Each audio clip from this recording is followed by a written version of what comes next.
Good evening all, and welcome to this dark and chilling night. I have a number of scary stories for you today that are sure to leave you with chills. So without further ado, it's time to get comfortable and let the darkness take control.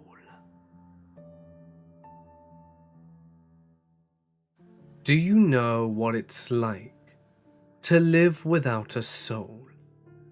Because I do. It's like watching a romantic movie that's so perfect, you find yourself falling in love with the character. Then the lights come on, and you suddenly remember that person didn't exist. And even if they did, they would never care that you exist. It's like running the wrong way on a racetrack. It doesn't matter whether you ever finish or not, because everyone else has already crossed the line and gone home. You've run further than anyone else. Your legs are in agony, and there's a fire in your lungs, but you're still running, because you're afraid of the silence when you finally stop. Living without a soul is sitting in the eye of the hurricane. Life is moving all around you, and sometimes it feels like you're part of it when it passes too close.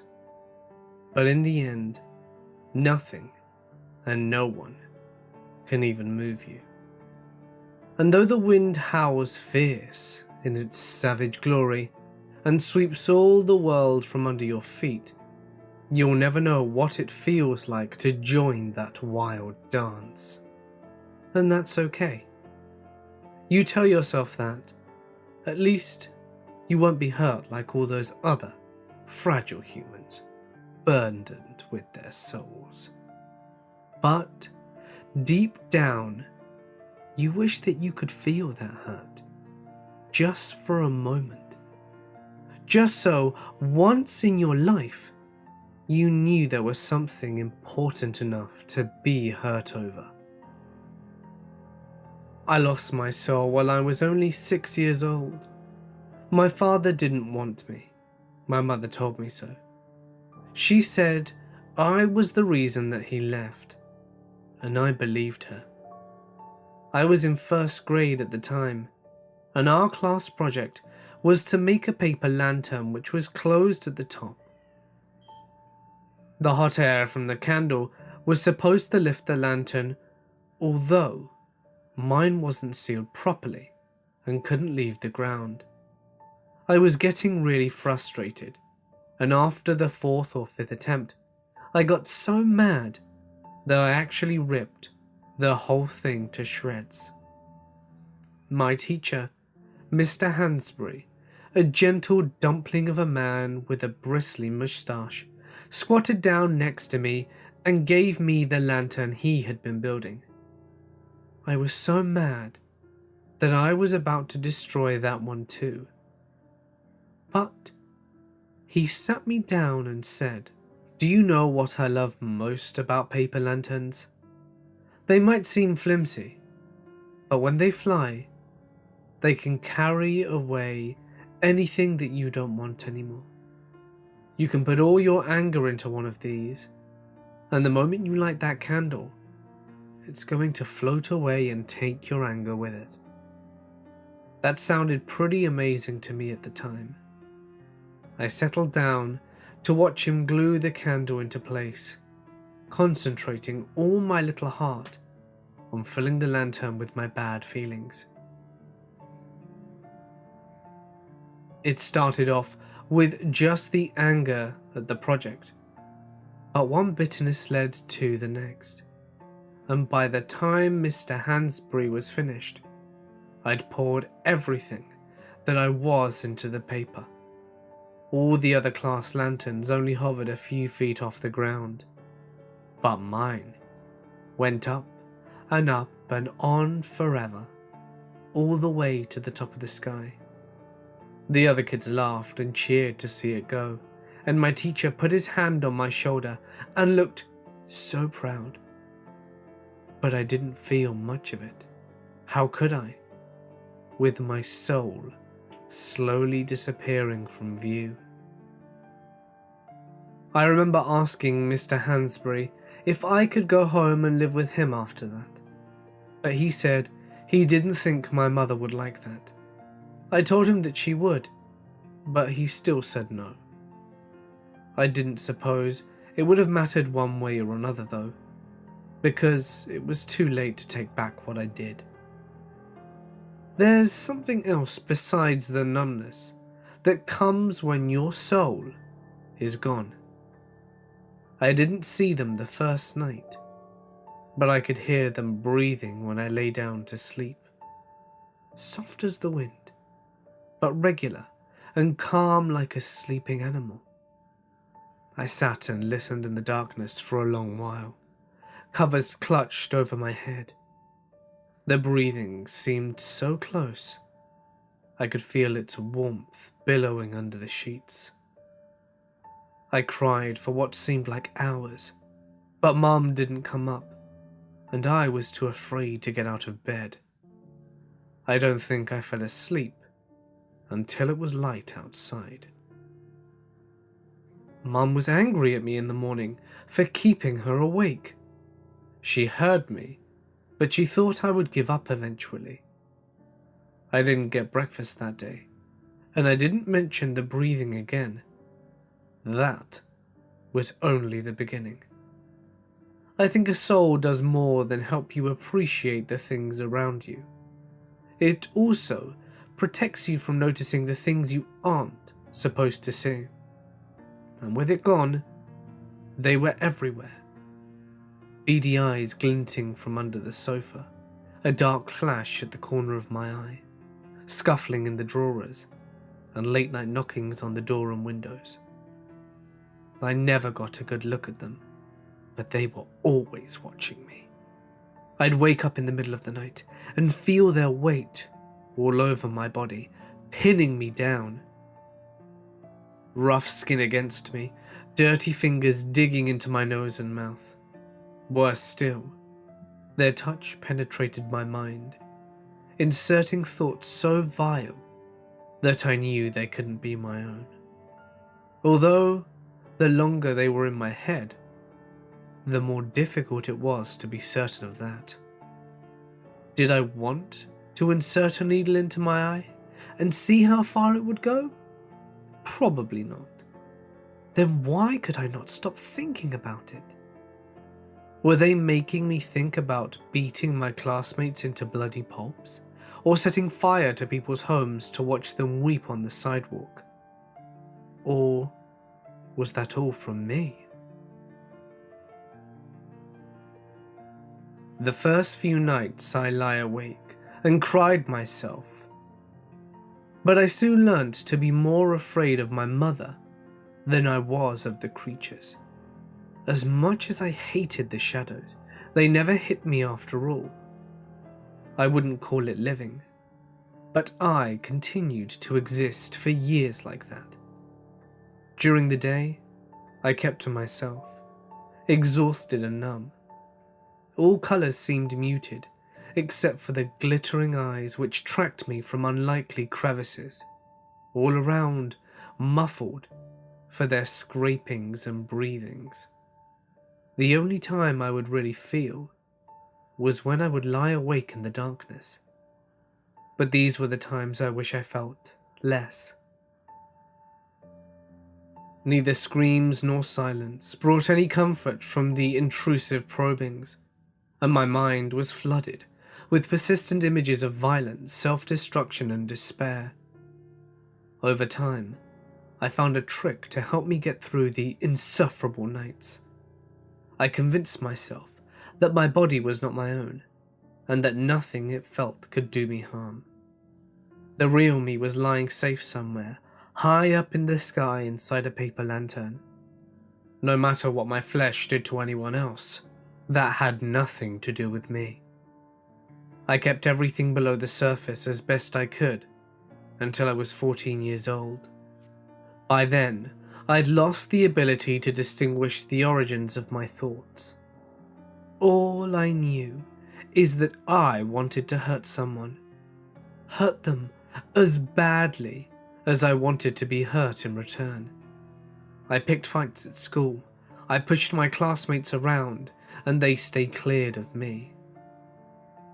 I once drove a pencil into someone's hand where they weren't looking, grinding it back and forth to make sure the tip broke off inside the skin. I heard the creatures sniggering at that, but it was a disdained kind of laugh. When I was called into the principal's office afterwards, I was surprised to see Mr. Hansbury there too. The principal was all rage, lecturing me about stamping around like the Spanish Inquisition. Mr. Hansbury didn't say much. He just looked tired and sad. He didn't speak up until the principal dismissed me, at which point he put his hand on my shoulder and leaned in real close to ask, "Have you looked for it?" I didn't have the faintest idea what he meant. I gave him a stare that a marble statue would find cold. "Your lantern, did you ever try to get it back?" I told him to piss off. "I'm sorry for telling you to send it away," he said, gripping my shoulder to stop me from leaving. "I thought it would be easier than facing, but I was wrong. People can't hide from themselves like that." The pencil was good, but it wasn't enough. My thoughts matched the sardonic tone of the laughter, mocking me for my pitiful attempts, as the creatures crawled over me at night, and their intentions mingled with my own. I decided to bring a knife next time. I considered a gun too, but resolved that it wasn't personal enough. I'd rather look a person in the eyes when the blade slipped them than shoot a dozen scurrying figures from a distance.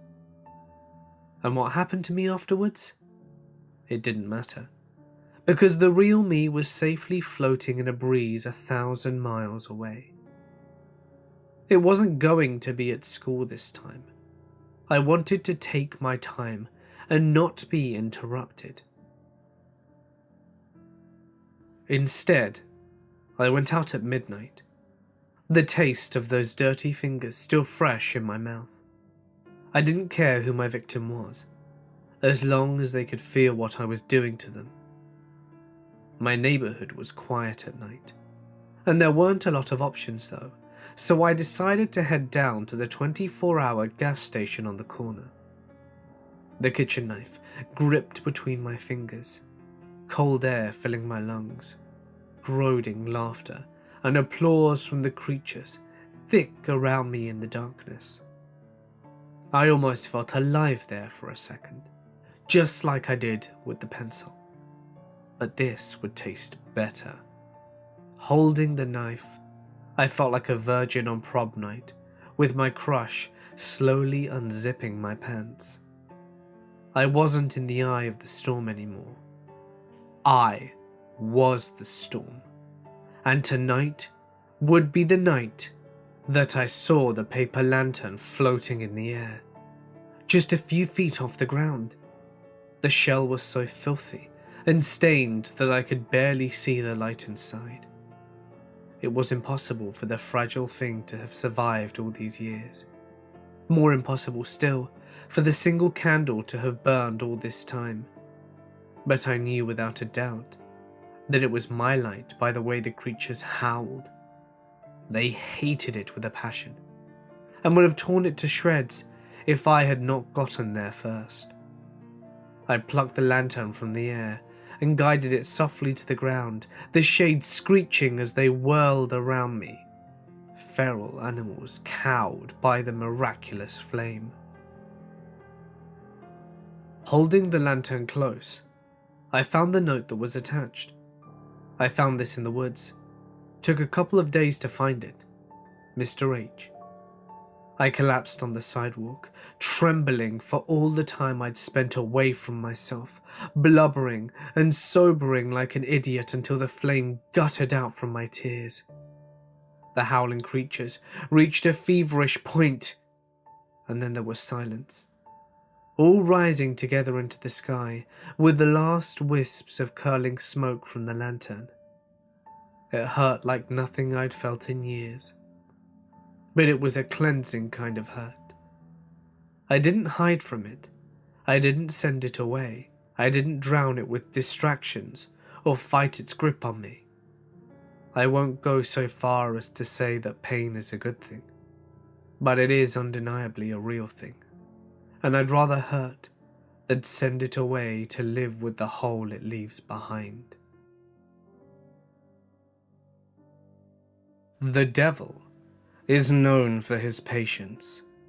He will see a ripening sin in our youth and wait all the long years of our life before the harvest.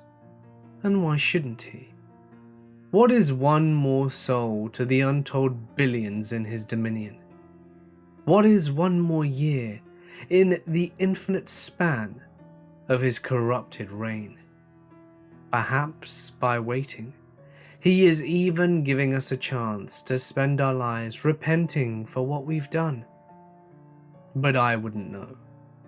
Sins such as mine are so terrible that no absolution is possible. So I suppose there was no reason for him to wait. He came for me in the woods while the mutilated woman I killed was still in my arms, warming my body with her blood. It's strange that I cannot remember why I even killed her, or even who she is, but this feeling of guilt so permeates my being that I would have walked to hell myself if I had known the way. I will not waste effort describing the devil. The impoverished words at my disposal have only been designed for this material world. Even as he stood before me, he was more removed from my understanding than the glorious sun was to a blind worm. It is suffice to say that he could not be perceived with any one of the senses, but the pressure of his presence so commanded my consciousness that I was aware of nothing else. Escape was impossible. Words were meaningless. I let this woman slip from my arms and stood to face him with all the dignity remaining to a man so removed from God.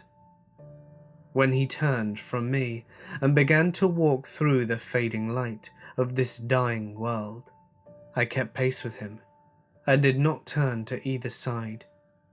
Where we walked, I do not know, but it seemed as though he could have relived my entire life in the time it took for him to stop.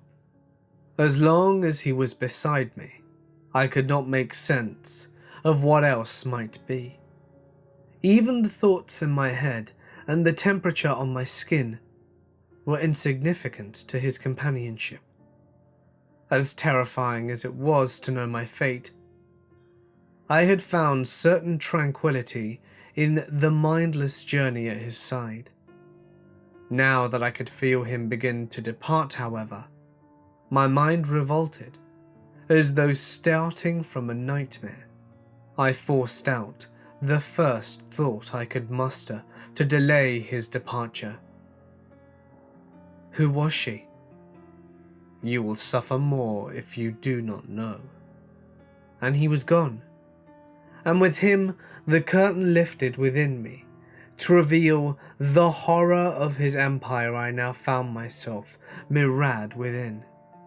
Perhaps it would be more accurate to call hell a person than a place, however, considering the unceasing sentient screams which pummeled me from the land itself.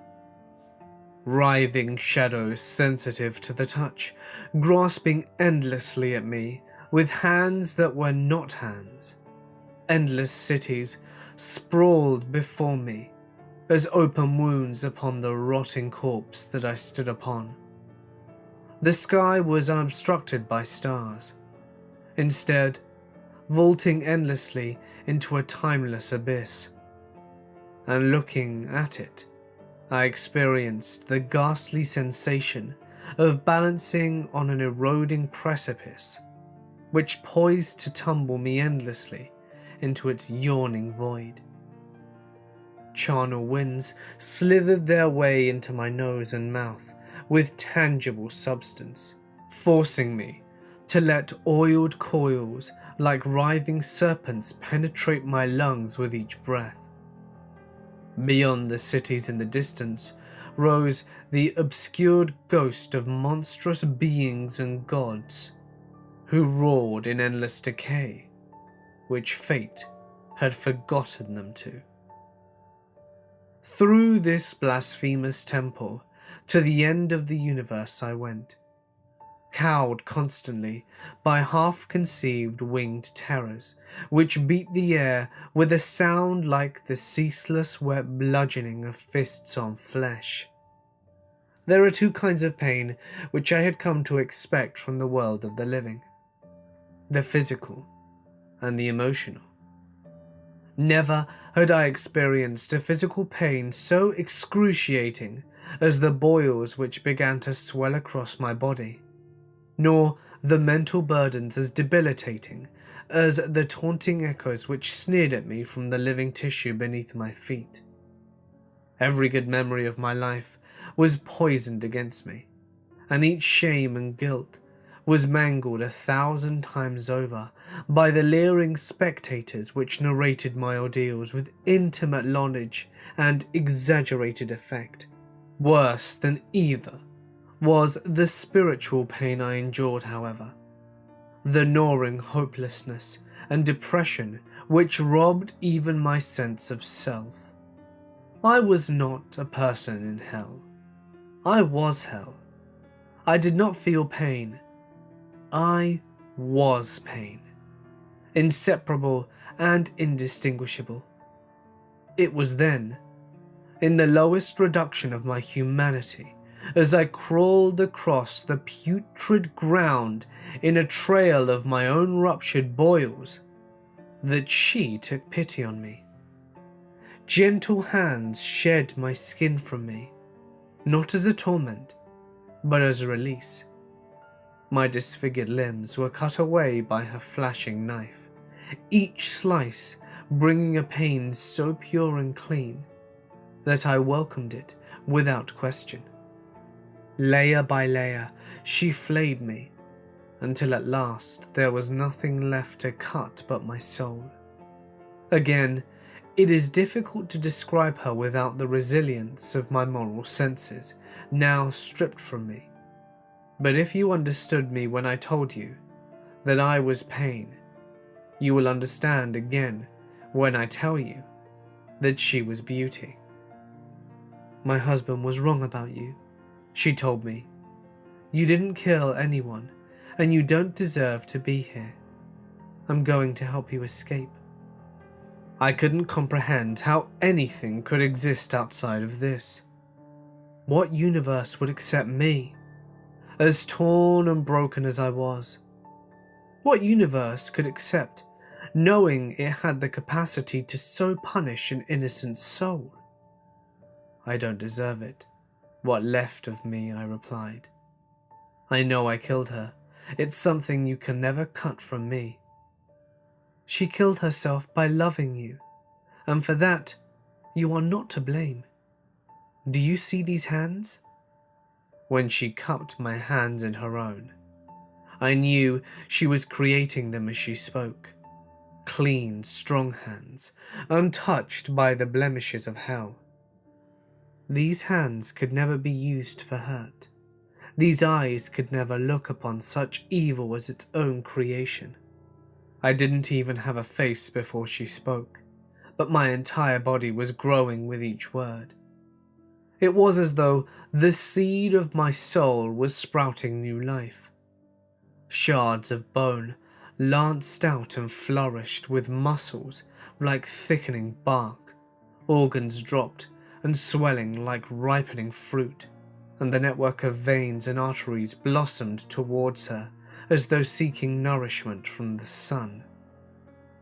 Through the macabre landscape we sped, dancing across the festering world as softly as light through a drop of water. I could see her more clearly, and further we traversed, although she never stayed still long enough for me to get a proper look. Bare feet skipped across the rotten land and twirled her through the looming spectres which besought us on all sides. It is a wonder that the oppression of this unending night had failed to extinguish her spark, uninvigorated by the purity of her wake. I was whole again. You are his wife, then? It was difficult to speak to her as we raced, but I managed to slip in a few words every time I was able to draw near. We are bound to each other, yes, she replied. And then she was gone again, leaping fearlessly between fragile grips as she vaulted upwards. I followed her, up the tortuous broken hands the size of hillsides, which stretched vainly from the ground towards the vacuous sky. Of all the madness in this cursed place, that must be king. My husband is not mad, and neither am I for being with him, she replied. She was pulling herself up, through the fingers now, stopping to wait for me atop one of their monstrous joints. And if I were to love you instead, I asked, would that be mad as well? She smiled at me and stretched her slender hand to help me clamber up beside her. We sat together staring upwards from the bottom of an endless sky, the slightest brush of her leg against my own intoxicating me with rapture. All love is paradoxically mad, she replied. It is an assault on reason, but in doing so it creates its own reason. But it won't do any good, because this is where you have to leave. And will you leave with me? She shook her head. You can't prefer to stay here. She nodded, saying, but you are free now, and that is what matters. All you must do is jump from this point, and with the body I have given you, you will be able to fall all the way back until you've left hell altogether. I've already left hell, I said, since the moment you found me. And if I were to leave you here, then I know wherever I found myself would be hell again without you there. You are being silly, wasting time. If my husband finds you with me, he won't, because you're coming with me. I cut her off, preferring not to dwell on the thought of being found. I can't. I made a promise. Then I can't either, and that's my promise to you. To prove my point, I even slipped down the finger we sat upon and began crawling backwards towards the massive palm. Stop it! If he'll find you, he'll what? I shouted back. What can he possibly do that he hasn't done already? I saw in her something I could not live without, and she must have seen something in me that she could not let die.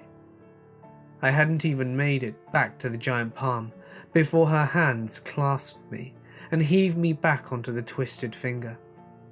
We stood there for a while longer, together, hand in hand, staring up at the terrifying fall.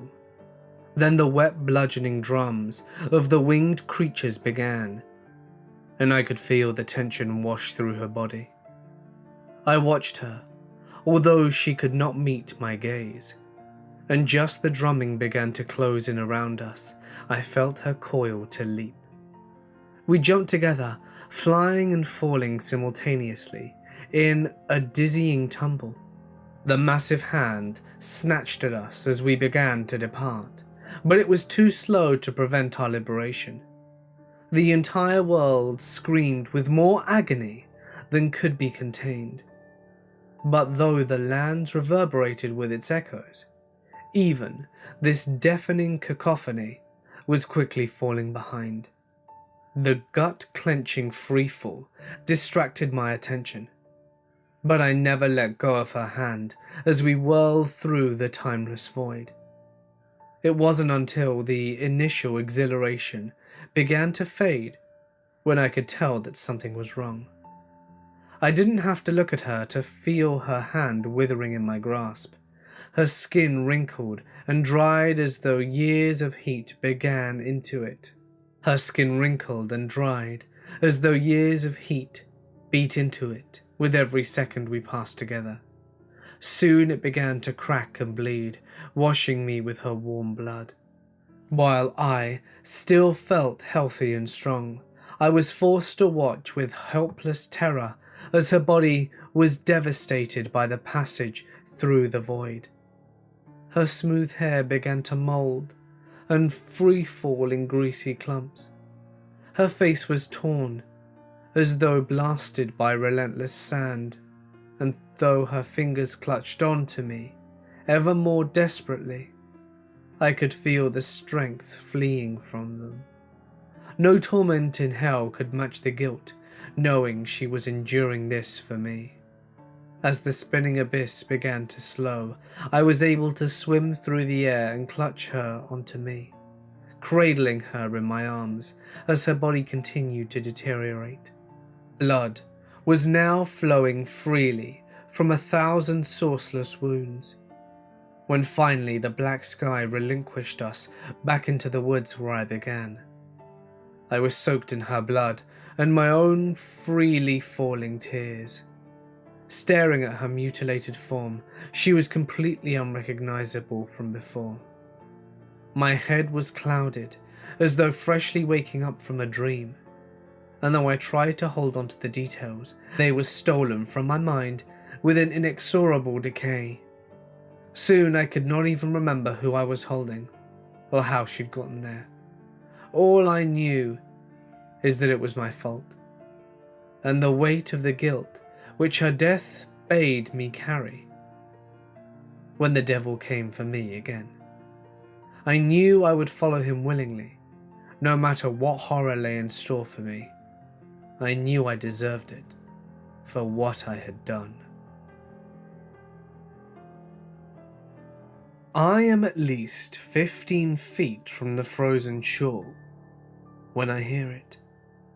The ice feels as solid as concrete, so I take another step. The Winnebago Shishish is like most of the Minnesota ice-out lakes, which will remain frozen until spring. There's no chance of breaking through. At least, that's what my girlfriend Amy keeps telling me. There's a knock. I hear it cracking. We shouldn't go so far out. I hear something cracking. Is it the voice of my terrified boyfriend? I glare at her, or at least at the wandering bundle of winter coats, which has devoured her without a trace. Somewhere in my head is faintly echoing the song, "I will do anything for love, but I won't do that." I can't turn it off, but I do my best to turn down the volume so I can take another step.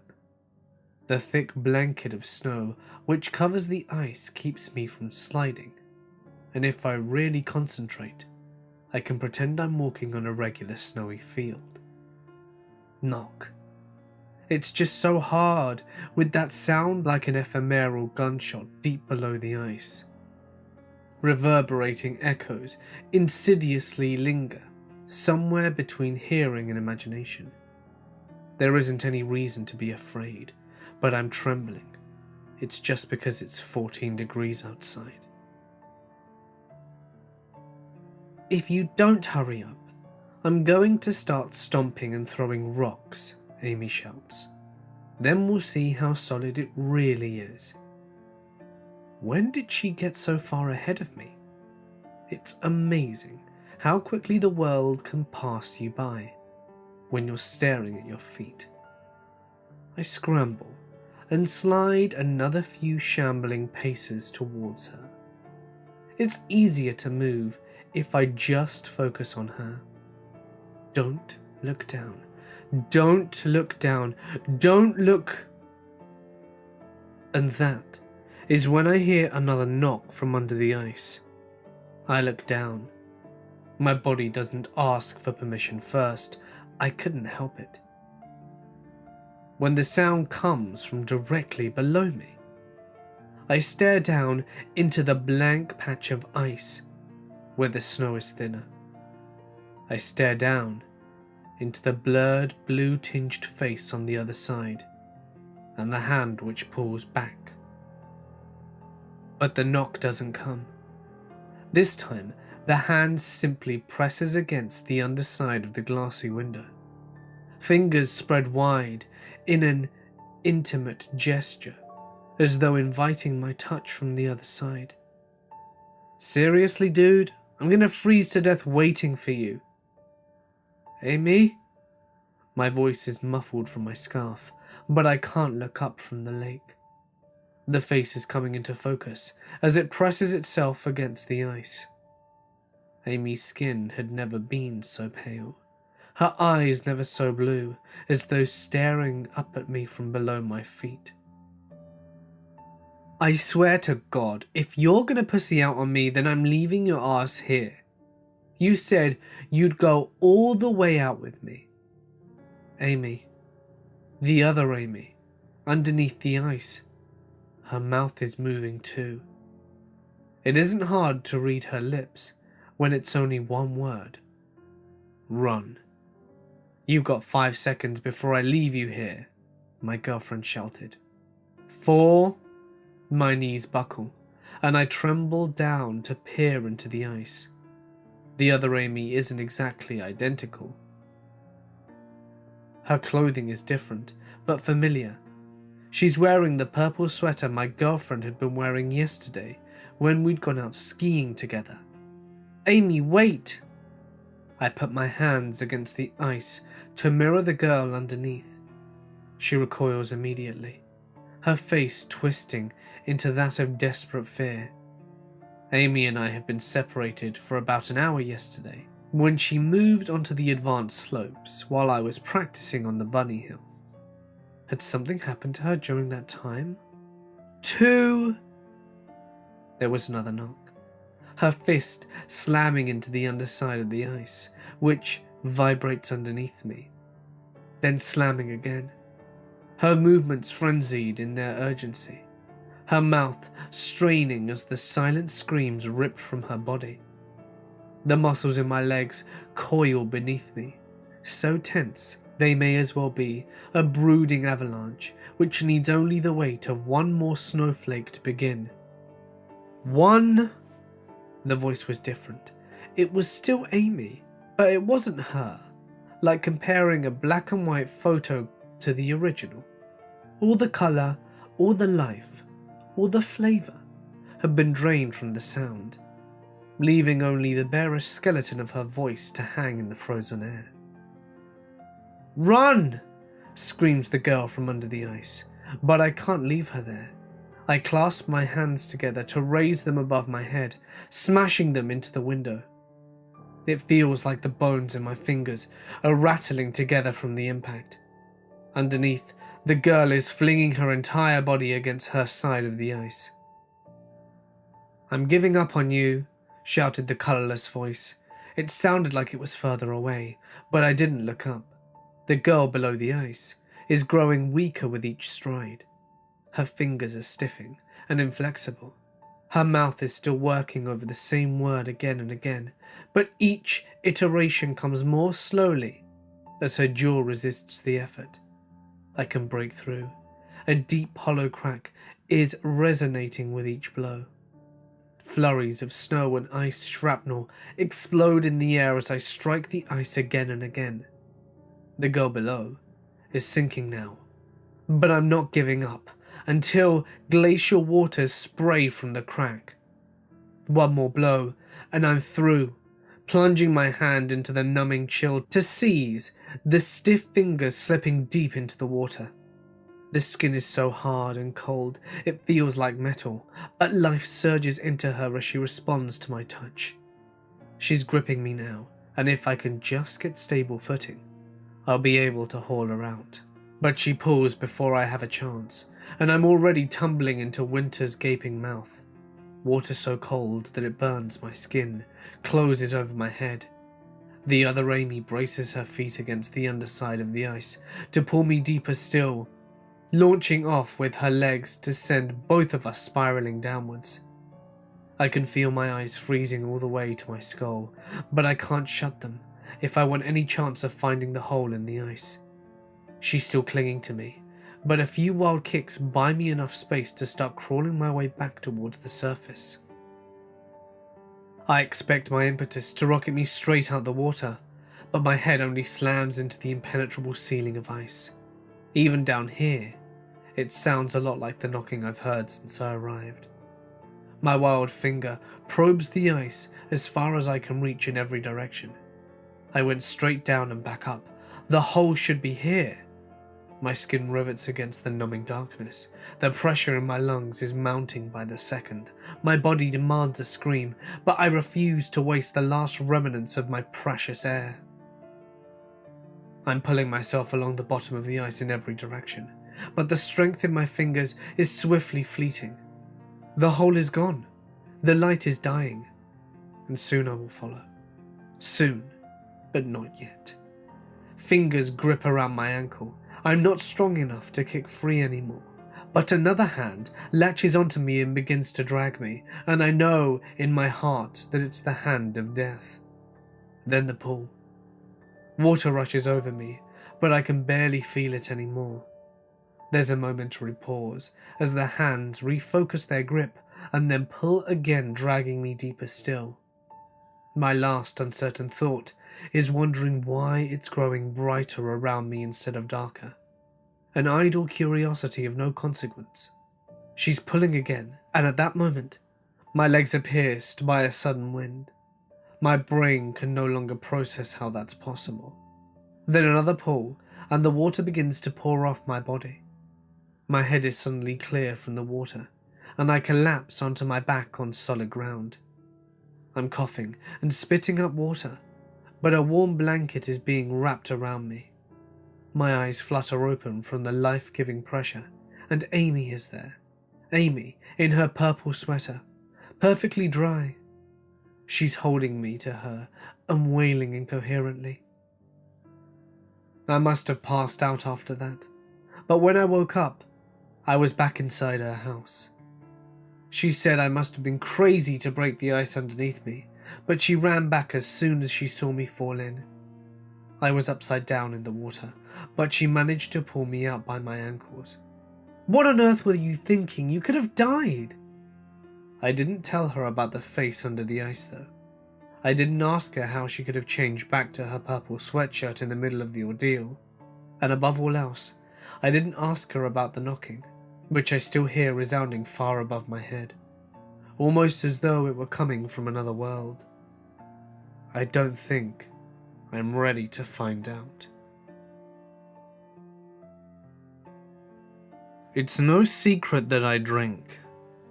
My friends will make jokes like, "Your idea of a balanced diet is a beer in both hands." I'll laugh with them, but I don't miss their pitying smirks. When I'm out to have a good time though. And when I'm in, well, either way, it feels like I'm only smiling once I've knocked back a few. I have this weird habit when I'm drinking alone, where I like to watch myself get drunk in the mirror. I start off by seeing this drab, aging overweight slob, and I'll make a game out of drinking until he looks happy. I'll grin and make faces and watch myself laugh and wonder why I can't be like this all of the time. I can steal a few hours from reality until my girlfriend gets home from work and we start to bicker. And then everything that didn't exist a moment before is suddenly there again. The second she walks in the door and sees that I've been drinking, the smile disappears from the mirror. Usually, we'll only have a discussion, although she's the only one talking, so I tend to think of it as a lecture. Sometimes she'll give up and let it go. But then there's cases like the other night, where she works herself into some kind of frenzy. I guess I'd forgotten to pick her up. I knew it was my fault, and I apologized. But it didn't matter. Nothing I said got through to her anymore. It was like she couldn't even hear me. And she just kept getting louder and louder, until all the words morphed into one long, angry blast, not ceasing until the door slammed behind her. It was just me in the mirror after that, so I took another drink and watched it smile.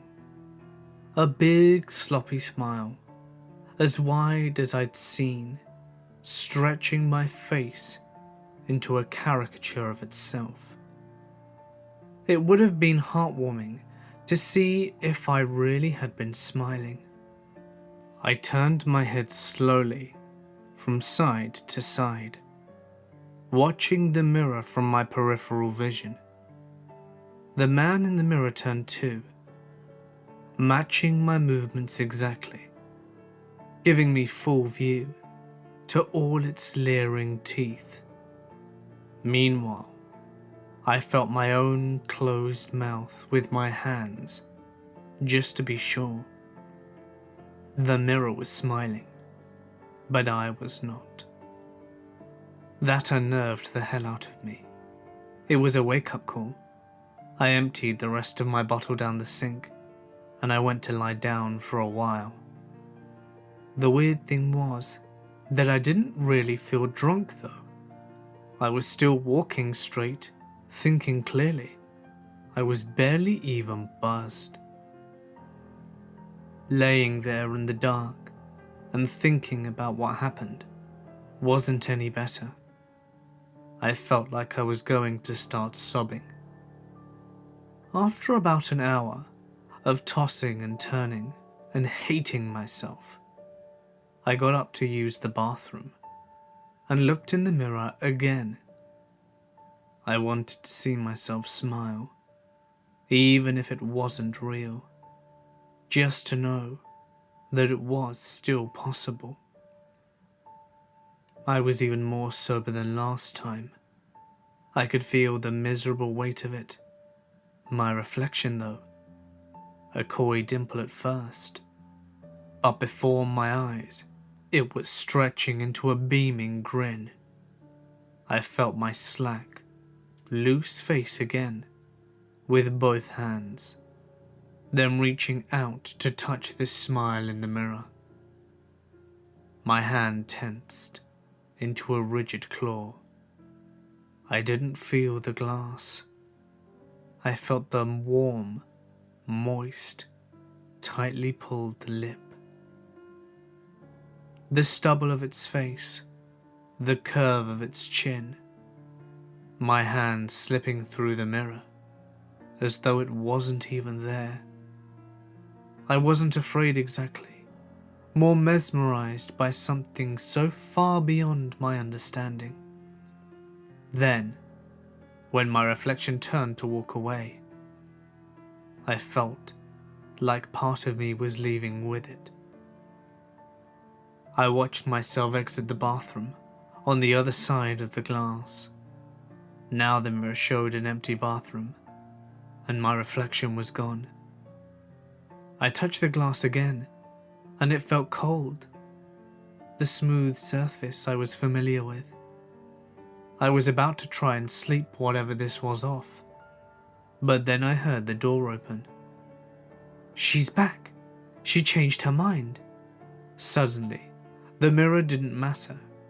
I raced through my apartment faster than any kid on Christmas morning, stumbling to a halt when I reached the living room.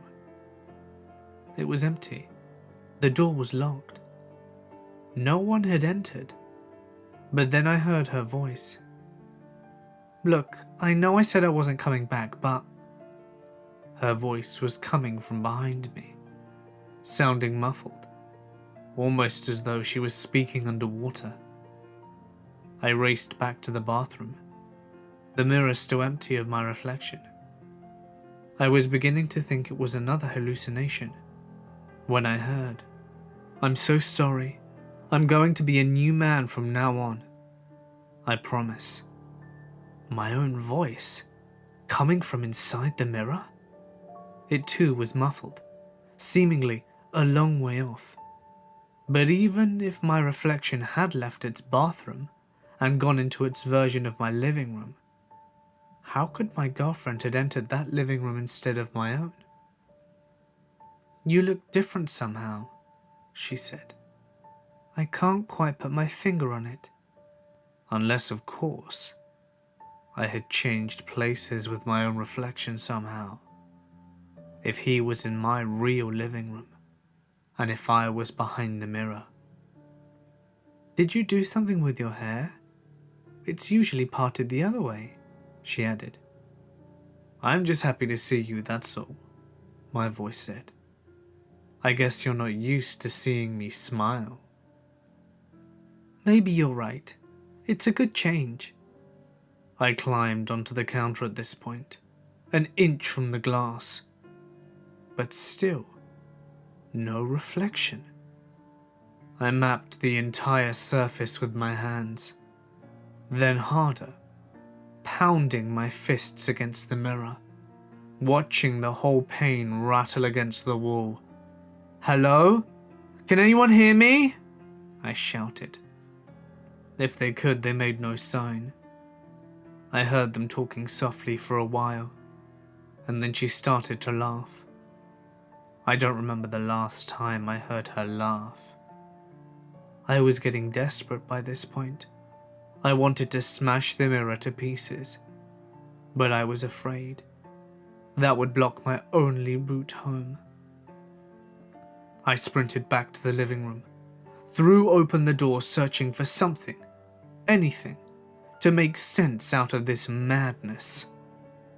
I didn't make it far before I heard her scream though, and I felt compelled to run back and see what was going on. My heart leapt when I saw my reflection again in the bathroom mirror. He was still smiling, even humming to himself while he washed his hands in the sink, washing the blood from his hands.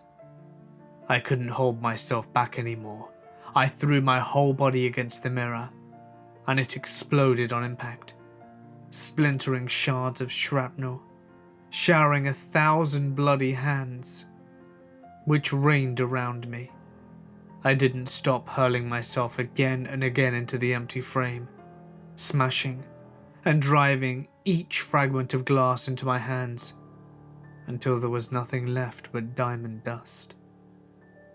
I was heaving for breath when I walked back into the living room, my real living room. I knew it was real because I saw her on the couch, her throat and mouth cleanly slit from end to end, smiling wider than she ever had when she was with me. I took my keys and my wallet, and I ran, leaving everything behind for good. The police caught up with me about a week later. They interviewed me and took prints, but apparently the one on the knife didn't match mine. They were completely backward, in fact. I haven't had a drink since that day, but God knows I've wanted to. I guess I'm just too afraid to look in the mirror and see myself smile. Me and the guys were just doing a sweep of an old oil refinery when I found the eggs.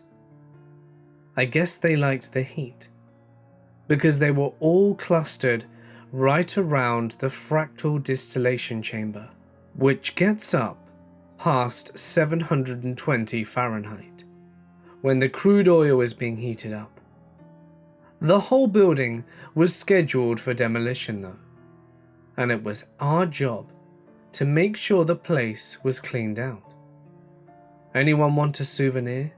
I shouted, Guess the crew was in the other parts of the building. The eggs were about the size of my fist, all black and covered with thick bristles, like an especially paranoid cactus. Only one of them was really even intact. Maybe it's because the refinery hadn't been running in a while, but 5 out of the 6 eggs were cracked and leaking some kind of thick, rotten-smelling jelly. I was more motivated by the clock than curiosity though, and I was about to mark the room as clear when... "A souvenir? Want a souvenir?" The voice was muffled and frail, but it was definitely coming from inside the egg. I crouched down next to it, scooping up the tiny ball in my worker's gloves. "So what are you supposed to be?" "Supposed to be," was all that it chirped back. Yeah, maybe it was the fumes in this place getting to my head, but there was something profoundly sad about that little echo. I dropped the egg in my pocket of my overalls, intending to show it off to everyone at the pub after work. Intending being the key word there. We didn't finish clearing the place until almost 6, and then there was a last-minute permit issue that had me driving around collecting signatures until past 9. I was dead tired and so ready to collapse at home that I barely remembered the weird egg in my pocket. If it wasn't for the little spikes, it would have been forgotten entirely. It must have liked my warmth though, because it seemed to keep trying to huddle closer to me in my pocket. When I got home and put it on the counter, I could actually hear a soft rattle as its spines shivered against the tile. "You got a name?" I asked it. You got... Can't you say anything more?" "I'm Phil." "You got a Phil." That's all it could do. Echo me. Was I weirded out? Yeah, sure, but it was cool too. I felt like a hero for saving it, and I guess I was feeling protective, because I hated watching it tremble like that. I put the thing on an oven rack and set it to 100 Fahrenheit, keeping the light on and checking on it occasionally. "Any more, Phil? Anything more?" Just still an echo, but it felt like there was more deliberate thought behind it. The voice was getting stronger, but it was still shivering. I turned the heat up, incrementally, and it continued to encourage me until I hit the max temperature of 550. I figured that if it could survive being pressed up the fractional distillation chamber, then it could survive this too. The egg seemed to be loving it sure enough. "Supposed to be, thank you, Phil." I never remembered saying thank you, but it could have picked that up whilst listening to me from inside my pocket. I was only intending to let it bake and warm up for a little while, but I was so tired that I just fell asleep on the couch, watching TV. "Phil, Phil, Phil, Phil!" Shrill, insistently urgent. The first sound I heard when I woke up, still half asleep. I raced to the oven and turned on the light. Thick black jelly was dripping through my oven rack. Had I accidentally killed it?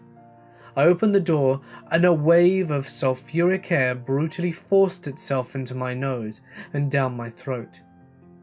I gagged and reeled back, desperately searching for an oven mitt to save the little guy.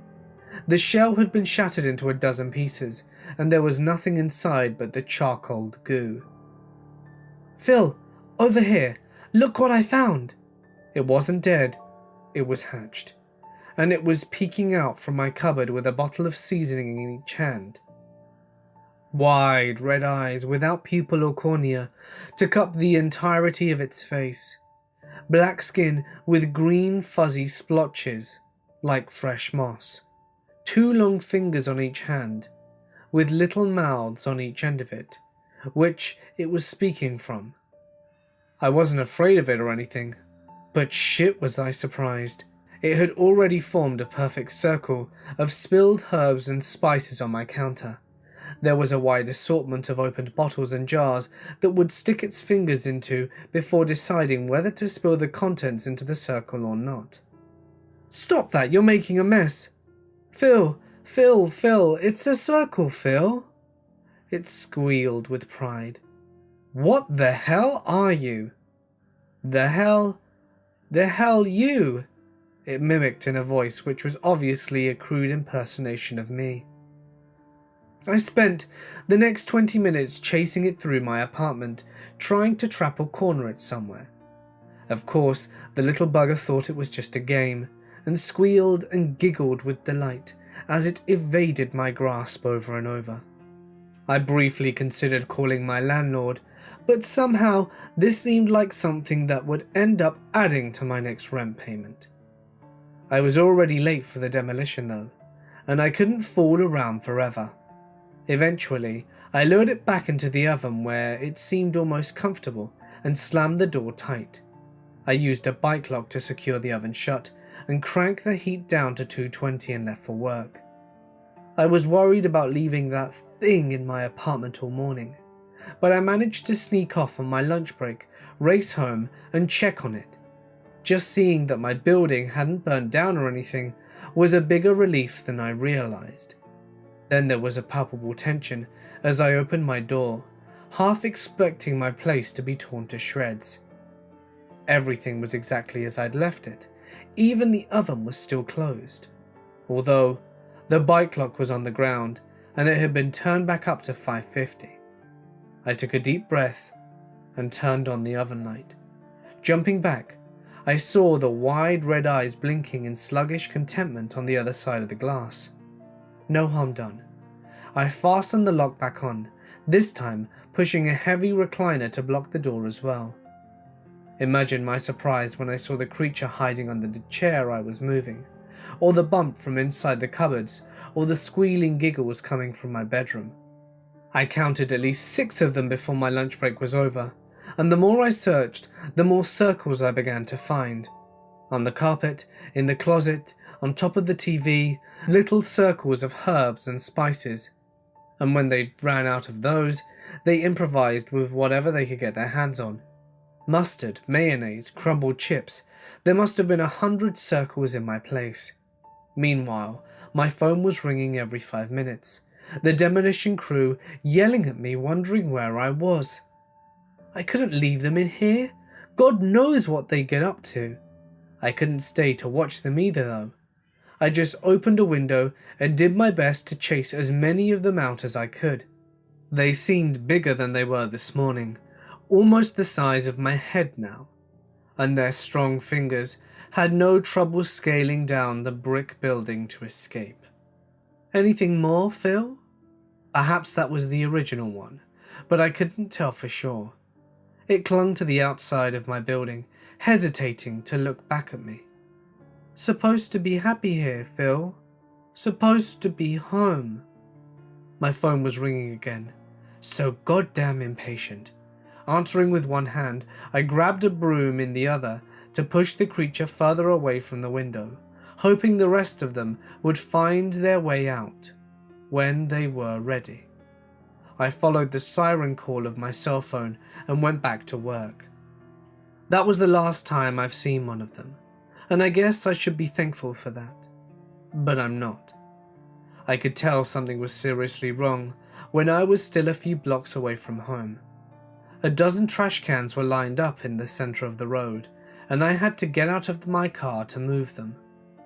All the trash had been removed, and it was spread on either side of the cans in the shape of a long, evenly curving line. When the trash had run out, it was replaced with anything and everything to continue the unbroken line. Broken wood, loose bricks, stolen bikes, and streetlights, all jumbled together.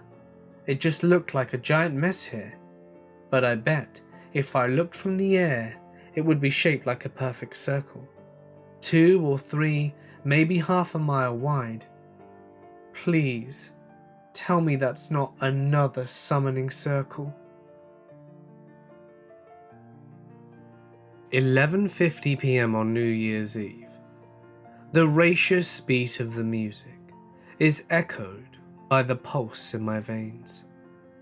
Iridescent lights lance through the air all around me, and the teeming heat of pressed bodies forces me to swallow great lungfuls of heavy air, thick with sweat and cheap perfume. I can't be the only one who isn't dancing, but anyone who notices me will immediately recognize that I don't belong here. Smiles and sniggers look the same to me, and all laughter is tainted with condescending jokes at my expense. Living with crippling anxiety is my personal nightmare. Just trying to start a conversation with someone feels like standing on the roof of a tall building. One little push, and I'm free. The clenching knot in my stomach has frozen me in place.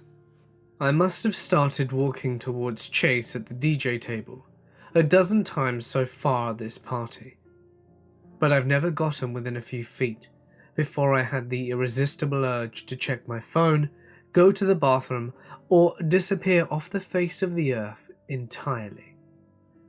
Guys like Chase don't look twice at girls like me.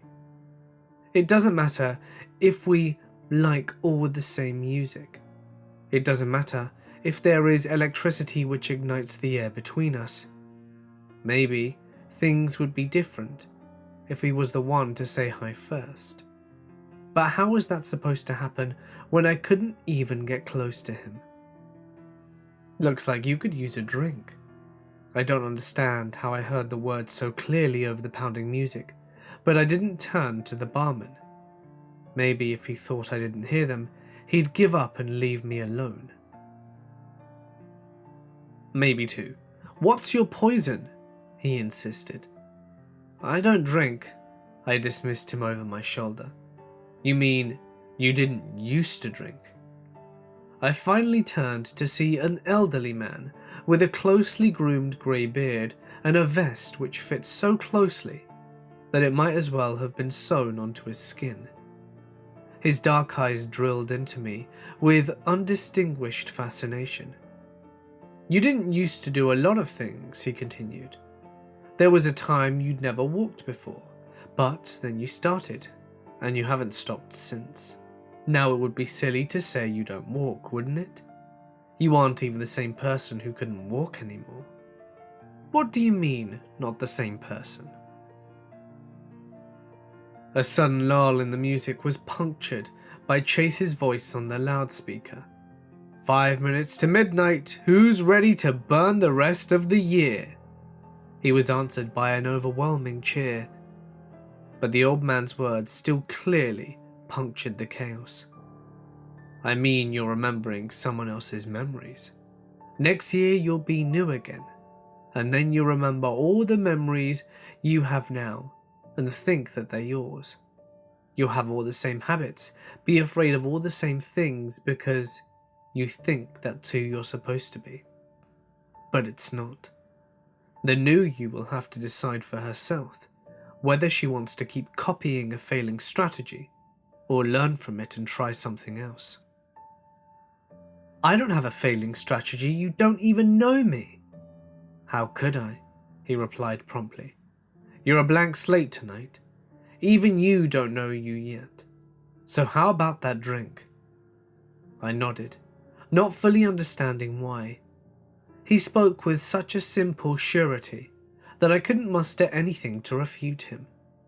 The barman pulled a purple bottle from under the shelf and spun it deftly between his hands.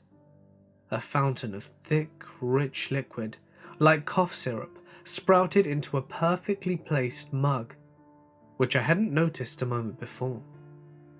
What is it? Just what you need. Cheers.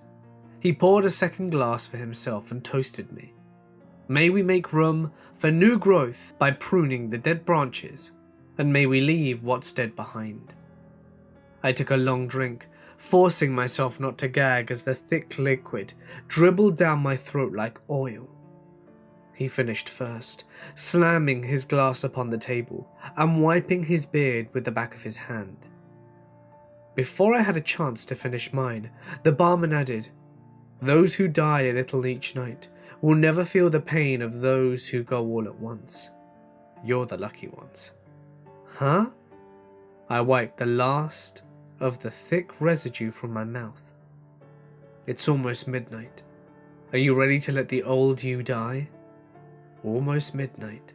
I was running out of time. I felt a certain tranquility while walking towards the DJ table. The old me would have turned away by now, but I didn't slow down even when Chase looked right at me. The electricity wasn't a barrier anymore. It was charging me, an exhilarating fuel which propelled me through the churning dance floor. I even allowed myself to step in time with the music, bobbing and swaying with the mesmerizing beat. It almost felt like I was flying, until suddenly I was close enough to finally say, "Hey Chase." My wildest paranoia couldn't have prepared me for his reaction. Glancing up from his computer, Chase's face contorted into a horrified caricature of his self-assurance. He lurched out his chair so fast that it tumbled over backwards.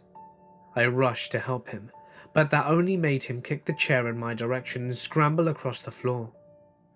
The music was deafening this close to the speakers, but it wasn't enough to completely drown out the grotesque retching as he vomited on the floor.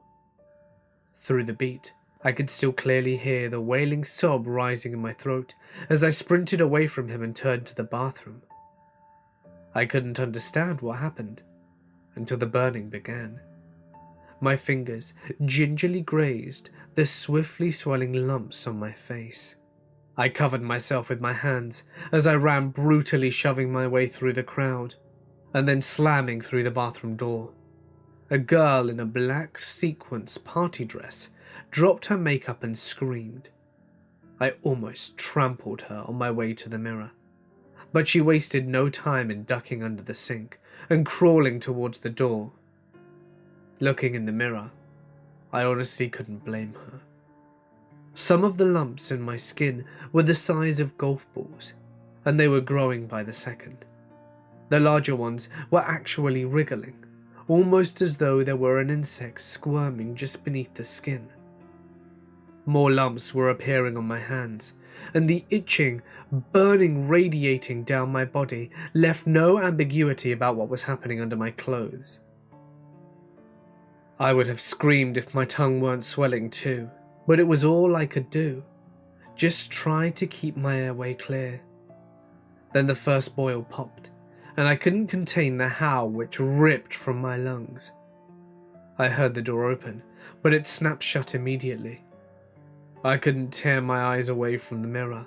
More boils were rupturing by the second, splattering the glass with thick purple syrup, which clung on like long strands of mucus. More of them exploded in my mouth to trickle down my throat with the same oily taste of the drink. My hair was sliding from my scalp in great clumps, matted and greased with the bubbling purple liquid. The only thing which kept me from completely losing my mind was the sight of fresh pink skin which shone beneath the savage gashes in my face. The burn was growing more intense by the second, but each exploding boil revealed more healthy skin below it. I started ripping at the tattered shreds, peeling them and dumping them in a soggy pile around my feet. Beneath all the skin that was falling off, I didn't even recognize myself. My new skin was lighter and clearer, and the new hair which sprouted was a short ruffled blonde that was nothing like the long dark hair which lay in clumps around my feet. Nothing was the least recognizable, except my eyes, which were stretched wide with a familiar anxious terror. What the hell? Chase must have been following me into the bathroom, as those were the words that exited his mouth. How long had he been watching? Long enough. I stepped away from the wet pile of old flesh that littered the ground. My clothes were still soaked in the liquid though, and more chunks continued to rain out my dress and down my legs. He looked like he was about to vomit again. "Hey Chase, I want to try something, come here." He didn't move, but he didn't have to. I crossed the space between us more quickly than I thought possible, and all at once our faces were inches apart. But he didn't turn away. Outside, I could hear the countdown towards midnight. 5. I pressed my finger to his lips to silence the budding question. 4. I cupped his head in my hands and drew him towards me. 3. I felt his hard lips soften against mine. 2. The taste of his sweat as my mouth made its way down his neck. 1. The squirt of blood through my teeth as they sank into his flesh. He was thrashing now, but each movement just forced my jaw to tighten until I could feel the first vertebra crunch under the pressure. All the shouts of Happy New Year drowned out his terminal scream, which strangled to a whisper when his trachea collapsed. Part of me died that night, alongside Chase, but the old man knew what he was talking about. It's much easier to leave your dead parts behind than let them weigh you down. And for the first time in my life, I'm not afraid anymore. Years ago, when I was in jail, I used to pray every night. When you're little and you pray, it's because you want something from the world that you don't know how to get. And when you're older, it's because the world wants something from you that you don't know how to give. The lights would go out at 11 p.m, and I would pray to be a better man, humiliating myself before the arbitrary silence of my thoughts, begging and pleading and even screaming when the thoughts became too loud to contain. Then one night, an unscheduled cell search interrupted my routine. The inmates all had to wait against the wall while our block was cleared. And it wasn't until after midnight when I was able to begin my prayers. All those years my mother used to drag me down to the church. She never once told me that God isn't the one who listens to midnight prayers. I began as I always do. I kneel on my bed, close my eyes, and with my hands clasped together, I'll ask, "Is anyone listening?"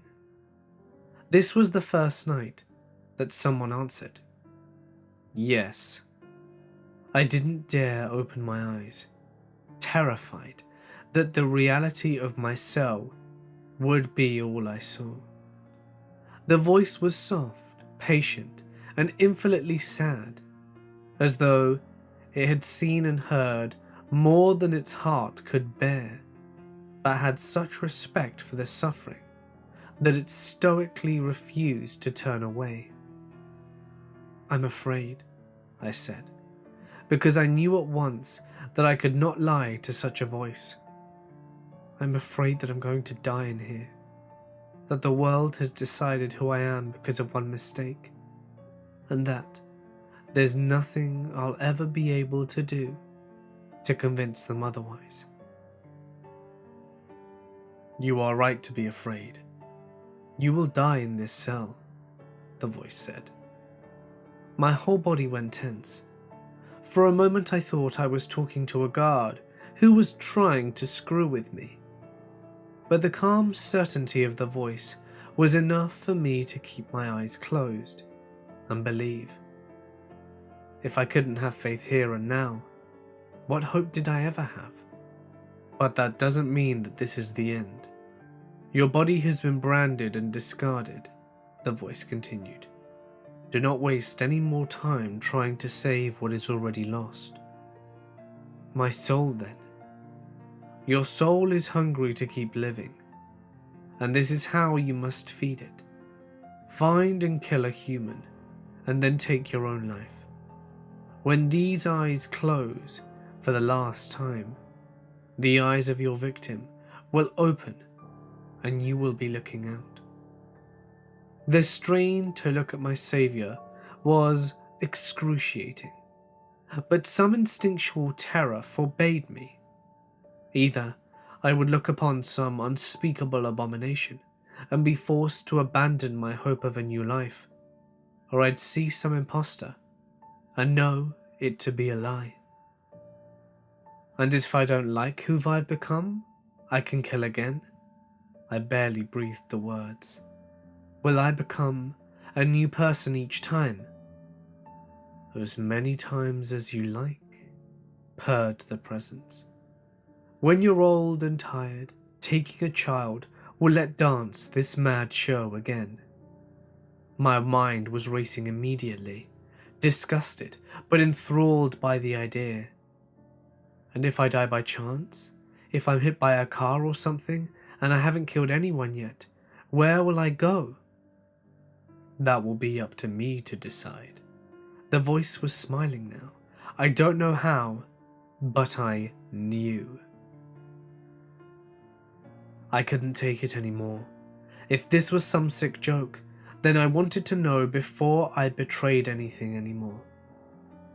I opened my eyes and flung myself in a rapid dash against my cell door. There was no one on the other side. No one in the corridor which stretched open before me. The voice did not speak to me again. I have prayed to be a good man, and this is how my prayers were answered. I will become a good man, but I had to find and kill him first. Killing another inmate would be pointless. Why start life again in another cell? It had to be a guard. Someone with access to the outside, so that I could make my way out and then kill again. It took about a week for me to get a metal shiv that would be up to the job. I took my victim into the yard during the bedlam of gang squabble. He was innocent of everything, but standing next to me when the opportunity arose. And I do not wish to dwell on the incident with any more detail than that.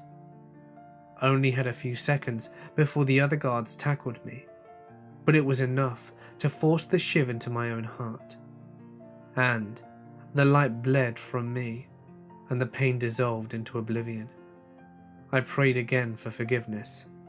No answer came, but the welcome darkness. And the searing white light, which roused me in the hospital. I wasn't shackled.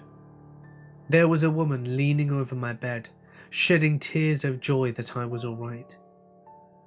Her name was Mariah, and she didn't know that she was a widow now.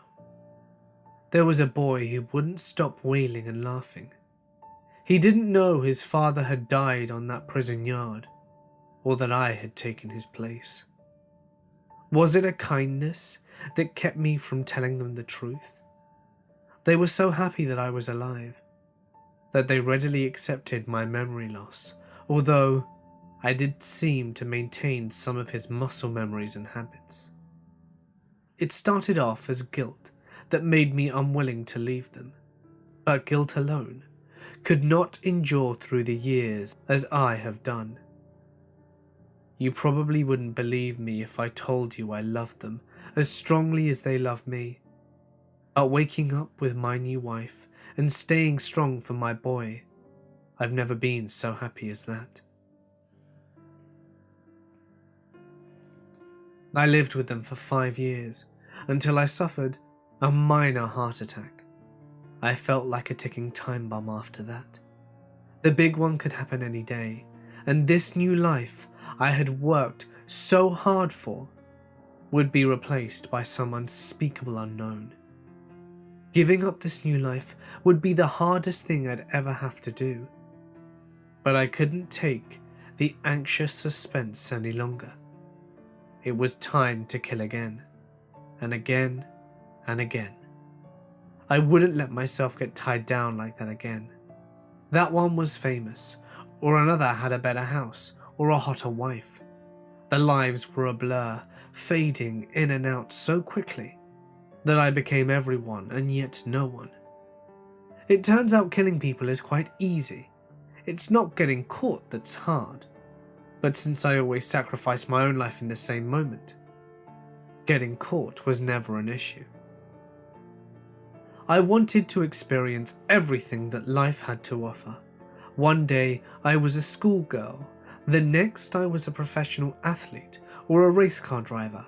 Taking highly skilled people was my favourite, because with little practice and their muscle memory, I was just as good as they ever were.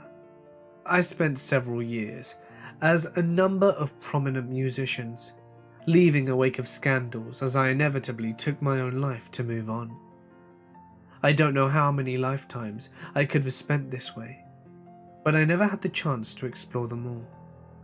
I was using a healthy body to experiment with a variety of drugs when I was ambushed by an undercover cop. I didn't have a chance to switch bodies again, and before I knew what was happening, I was back in jail. It was a minor possession charge, and I had plenty of money hidden away for bail, so I didn't make any fuss. The point is that I saw her again at the station. Mariah was dating again. I guess she had a thing for a man in uniform. Seeing her sitting and laughing, knowing that she moved on from me so easily, it just made my blood boil. I guess I hadn't realized until that moment that throughout all the glamorous lives I'd lived over the last few years, I hadn't once been as happy as I was as when I was with her. It wasn't as easy as I thought to slip back in. I killed her new boyfriend without trouble, but she didn't stay with me long.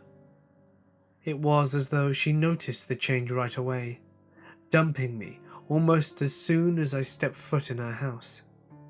It took 2 more bodies trying to seduce her, only to be turned away each time. Frustrated, I consented to bide my time, waiting until she began dating again, so that I could replace him and have her. 3 boyfriends later, the same story each time. I killed each of them, only to be rejected the moment I appeared in their body. It seemed as though she could sense my presence somehow, but each time she turned me away. I only wanted her more. It didn't help that she was becoming unstable. I hadn't counted on how psychologically devastating it must be to continue dating new people and yet sense that they are all the same. She practically stopped going outside altogether, and I was going crazy trying to figure out how to reach her. You don't know how much it hurt me to tell you what happened next. This is my confession, and before God and the man and otherwise, I wish my sins to be known. There was one person in her life that Mariah would never abandon, and children are always the easiest of targets. I caught him leaving school one day. He's been taking the bus since his mum started locking herself in. I was wearing the body of a policeman he'd grown up around, and he'd had no reason to suspect my intentions when I offered him a ride. I didn't drive him home though. I was taking him out into the woods where there wouldn't be a scene. Trying to get close to Mariah through her son might seem strange to you, but after living so many lives, I wasn't encumbered with such artificial distractions as romance or maternal love. I wanted to be close to her again. I wanted her to love me, and if she was too broken to love another man, then I was willing to make a compromise on her behalf. Get out of the car, I ordered the boy who was once my son. Where are we? I thought we were going home. Just get out. Those big almond eyes stared at me for a long time. Then he smiled. Okay, I trust you. We're going to play a game, okay? I've got out of the car with him. My hand was cramping up from flexing beside my gun. Okay, Close your eyes. Okay. Don't open them. Promise me. Okay, Dad. He closed his eyes. My blood froze. Why'd you call me that? I asked. Sorry. His little brow furrowed in deep thought. I don't know. It's just that you smell like him. Only I don't feel it in my nose. Where do you feel it? The boy crossed his heart, still clenching his eyes shut. I slid my gun back into its holster. The game goes like this.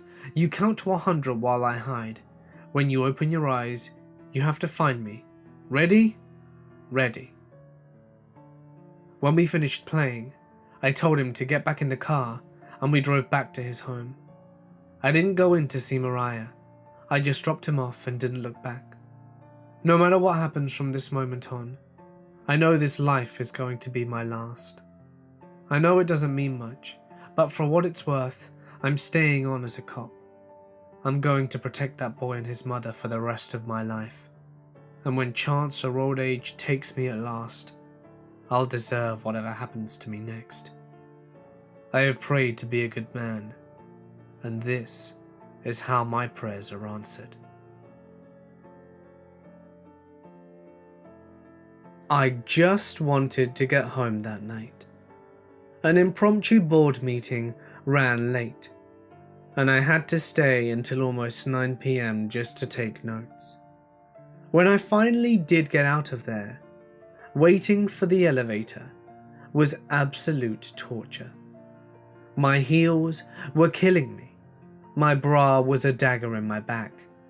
And all I had to show for my hard work was a legal pad full of insane political drivel and off-colored jokes. 5-10 minutes before the door opened. Inside, a pair of giggling teenagers were shoving each other back and forth. One girl, one boy. Baggy hoodies, ripped jeans. They smell as though marijuana was a perfume. It didn't take a legal secretary to guess they had been playing an elevator game by pushing every button. I thought about reprimanding them, but the moment I stepped inside, they went dead quiet. Maybe they knew they were busted. The building should have been on lockdown by now anyway. I don't even know how they even got in here, but as my energy was so depleted, I didn't really care. Where are you going? I asked, just to be polite. The boy started to giggle again for a second, then stopped. So abruptly, I almost thought I was imagining it. It looked like the girl was holding her breath. She hid her face beneath her hair and went to push floor 1. Not my kids, not my problem. What was my problem is the elevator was going up instead of down.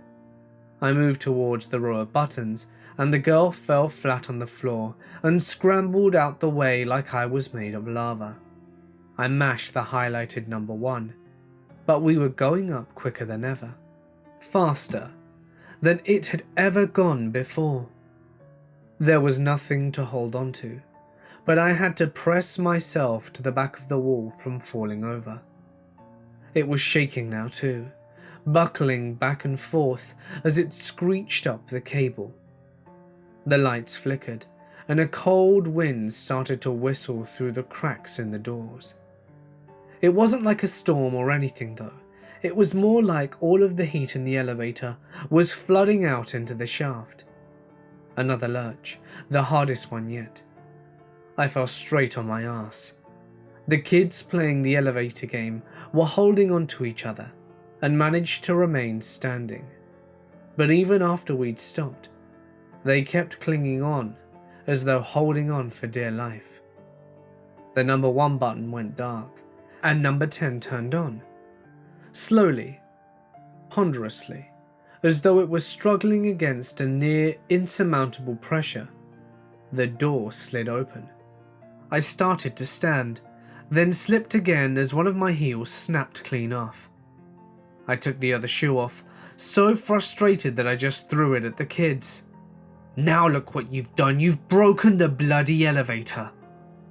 The boy glanced in my direction, but immediately turned away again. They were straining to look outside, but terrified to get close to me. Good. They should be scared. Vandalizing a legal office was a stupid thing to do, as stupid as picking a fight in a police station. I want your names, your IDs, both of you, I snapped. You will be held responsible for any damages incurred, as far as the trespassing is concerned. But they still wouldn't look at me. The boy grabbed the girl by the hand and darted out the hallway. I couldn't just let them run havoc. Hey you! You can't go in there! I had to run to keep up now. That's Mr. Bogle's office, you aren't allowed to. Of course, I patted myself down for my cell phone, but it wasn't there. I must have dropped it when I fell in the elevator. I half turned back, but the door was already closing. I took a step in the direction, but then I heard something crash from the office. I spun again, sprinting down the hallway in my bare feet. The boy was sitting on Mr. Bogle's desk, while the girl stared out the window. Look at the sky, she said, and how tall the buildings are. Dude, this is crazy, he replied. Either they were stoned out of their minds, or it wasn't just marijuana. They were running their hands over everything, so I wouldn't have been surprised if they were rolling too. The boy was even poking the potted plant like it was some alien creature he had never seen before. That's enough, I roared. Finally, they both looked at me, and at each other, and then back at me. Did they regret playing this stupid elevator game yet? Let's get out of here. The boy rammed straight through me with his shoulder, sending me spinning back to the ground. The girl was trying to jump over me now, but I managed to grab her by the ankle and drag her down.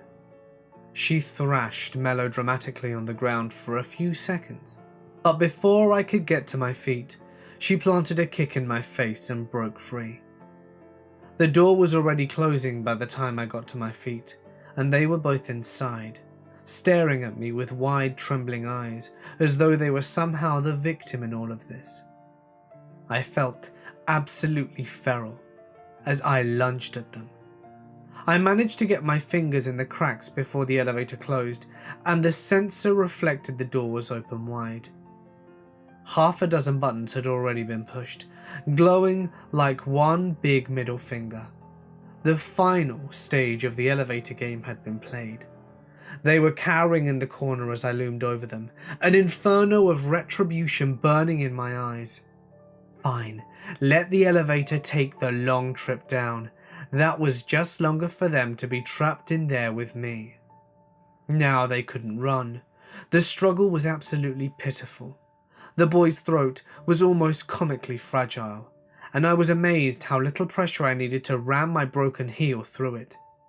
The girl was almost gone by the time I got to her, withering to a husk in seconds after the venom from my nails coursed through her legs where I had grabbed her. I got out of the elevator at the bottom, straightening my dress. I found my phone again and fixed my hair after snapping the other heel off my shoe. I was able to look almost presentable again. I thought I could finally go home after all of that, but it didn't take long to realize that I'd never been further from home in my life. What strange green plants they have here. The dark blue sky was nothing like the purple and orange we have at home. No wonder they were so surprised by everything in my world. If everyone here is so fragile as these two little ones, then I think I'm going to have a lot of fun here. A single-engine private plane, skimming low over the Alaskan wilderness. Glacial waters, as clear as a polished mirror, reflecting the vast primordial forest and savage peaks which loom above us. A testament to the stoic grandeur of an Earth which existed long before humanity and will continue to endure long after the footnote of our existence has been forgotten. For one glorious moment, it feels as though the world was created just for us. But that was before the engine stalled mid-flight, before the violent plummet and the mercy of a deaf God, before the ground accelerated towards us, all happening much too fast to regain altitude before the crash. An explosion so loud it was silent, light so bright I saw nothing. Bone-jarring impact. Everything lurched so bad, it felt like my soul must have been ripped clean from my body. I wish I'd died the second we hit the ground. I wish my husband had too, but he lingered in that broken body until nightfall. Our hands had never clasped so tightly as when sealed together with his blood, and no words were as precious as those escaping between his shallow breaths. "Promise me that you'll survive," he said, "whatever it takes." I wasn't in a much better condition than him. One of my legs was broken, several ribs had snapped, and 3 of my fingers were still clinging to the bottom of my seat where I'd braced for the crash. Now, a dozen feet away, I didn't expect to last the night, but I still made that promise. I'd like to think that hope gave some small comfort before his eyes closed for the last time. After that came the war between slow starvation and my desperate hope of being saved. A hungry animal could easily find me first though, lured by the scent of charred flesh and fresh blood, which teased my nostrils. But there was another war going on the surface, my human dignity against my will to survive.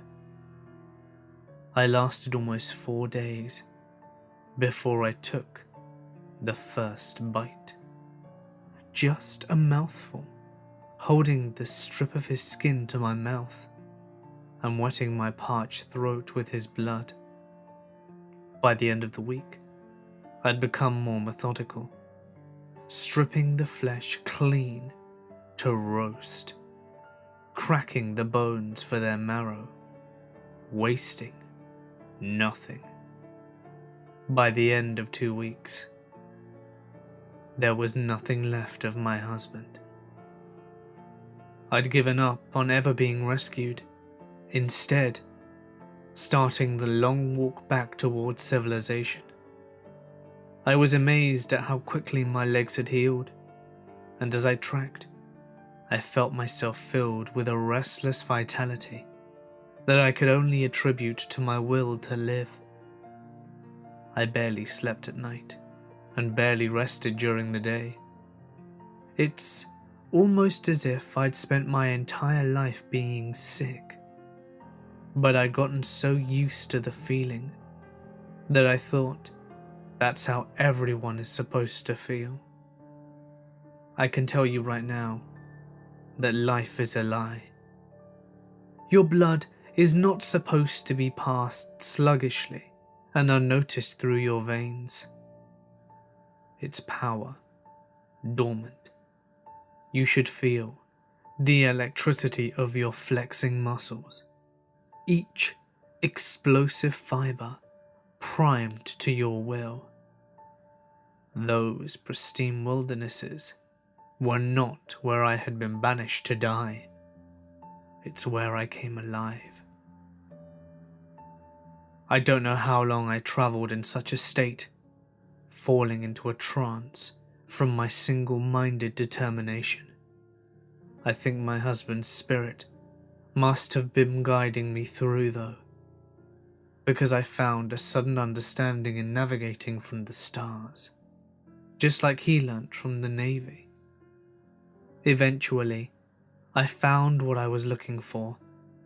A couple of campers, fresh from the big city. I was so relieved at hearing another human voice through the trees that I surged forward like a wild thing. All my pain and sacrifice had been building to this moment. Elegant French words, a woman's laughter, a way home. That is what I'd kept myself alive for. But that's when I saw them. Him panting and sweating to move his grotesque belly, her screaming and carrying on as though I were less than human. Well, it goes to show that you sometimes need to take a step back in order to see things clearly. After everything I'd been through, I couldn't feel anything but pity and disgust for these torpid creatures, willing victims of what their artificial life had deformed them into. The husband was bigger, but the wife tasted better, cleaner. I lived more vibrantly in those next few nights, feasting and regaining my strength from their unused bodies. Then all the years they'd wasted on being half alive. I wasn't only getting stronger either. I started catching my thoughts, slipping in and out of French. I thought my husband had been guiding me through the woods, but now it seemed more appropriate to say that I had consumed some aspect of him, just as I had done with the French couple. I was hungrier than ever, gnawing, incessant hunger, almost as soon as I'd finished. Like my stomach, threatened to digest itself if I didn't get more. I tried eating some of the trail mix and granola bars in their packs, but it tasted like so much sawdust and dirt. Even the beef jerky tasted like cardboard, although that's not unusual by itself. And it was obvious that the more I ate, the more I needed it. The prospect of returning to my frail old self, unbearable. But the idea of living in the woods, biding my time in agonizing solitude, whilst waiting for my next chance for a meal, I don't think that's any better. Unless, of course, I go back to my old life, without giving up what I need to survive. And such easy targets. There are the kindergarten where I used to teach. I didn't even waste time stopping at a hospital. My wounds had mended on their own, all but the missing fingers. I only stopped off at home long enough for a shower and some new clothes before heading back to the school. Surrounded by a sea of little shaggy heads, not even reaching my waist, I could almost taste them. The other teachers were shocked to hear of what happened, of course. Their version was lighter on the details, but despite their generous offers to help, I insisted that I wanted to be back in the classroom as soon as possible. "See guys, I told you she wasn't dead." That was Roddick. He likes to finger paint. I hope it doesn't have a bad flavour. "What happened to your hand? Ew, gross, you're gross." I'd be lying if I said this was my first time I'd contemplated Tiffany's horrible demise. "You don't have to come back. We're having fun without you." "Oh, don't you worry." I squatted down to Sandy's level. "Having me around will be more exciting. Now take one of these and hand one out to everyone in class." I may be hungry, but I'm not an idiot. I'd never be able to take more than 1 or 2 children before causing such a scene that it became impossible to continue. "What's she handing out? What is it? Let me see," Tiffany shouted. "It's a permission slip," I told her. "We're going on a field trip. You, me, the whole class. We're going camping. It's not just the taste that makes children special. It's their innocence. And if I ever want to start over and live a normal life again, I'm going to need to eat until I'm innocent again, too." You can feel Missy enter a room before you see her. The ambient sound of the college classroom dissolve when she speaks.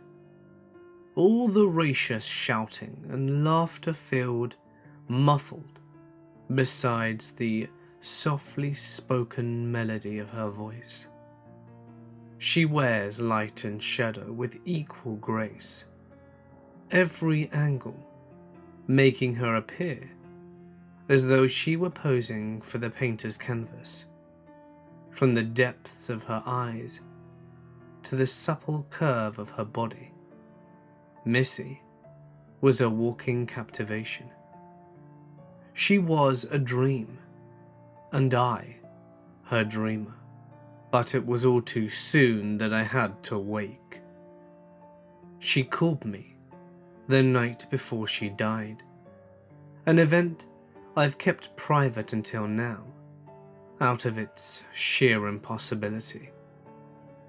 She'd been absent from class a week before that, but now she spoke fast, rattling off a string of letters, demanding that I write down everything. I was scrambling to keep up, unable to ask questions. 20 letters total, ranging from A to D. "They want more from me than I can give," she explained in a breathy rush. "I have to go now. Memorize it, okay? You'll understand when they take you."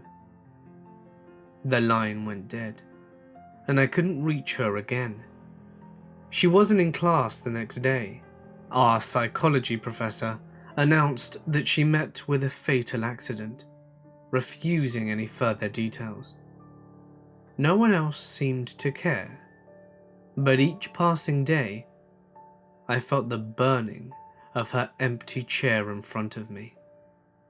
All I could do was memorize the list she gave me, and wait, hating myself for not doing more to get to know her while I had the chance. Then came the test.